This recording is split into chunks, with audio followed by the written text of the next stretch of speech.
2. And you want them to say that many times. It's okay to say it 7 times. 4 times 2. Oh, let's see. I remember that was 4. For a primary child, that's you'd have to go 1, 2, 3, 4.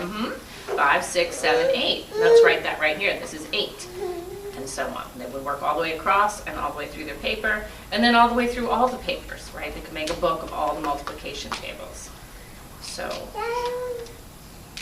I think one of the things that's important to remember is that it moves in varying degrees of abstraction. So the child would do this in parallel with the first board where they're looking at the facts, right? And then that happens again in the elementary. So when we move to the elementary again, they start with very concrete materials, concrete experiences, and it moves to abstraction. Thank you.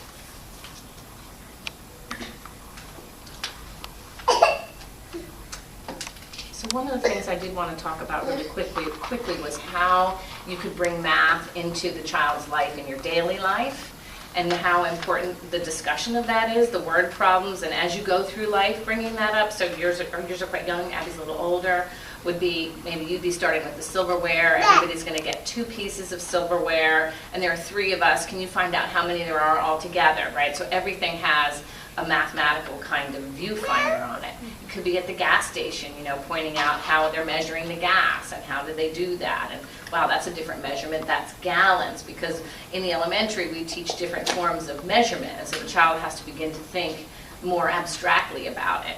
And so as you were playing with that in your house, looking at how much milk, how many cups of milk you might get out of a gallon, and then all of those experiences add up to the child wanting to find the answer, because math is the one place where they're looking for this correctness, right? And they want that. They're seeking that out. They want it. They want the exactness, right? They want to know that they did get the correct answer and how to do that.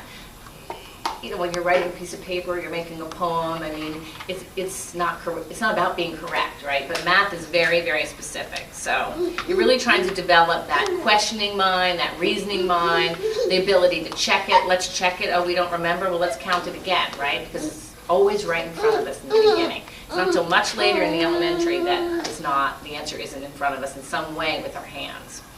So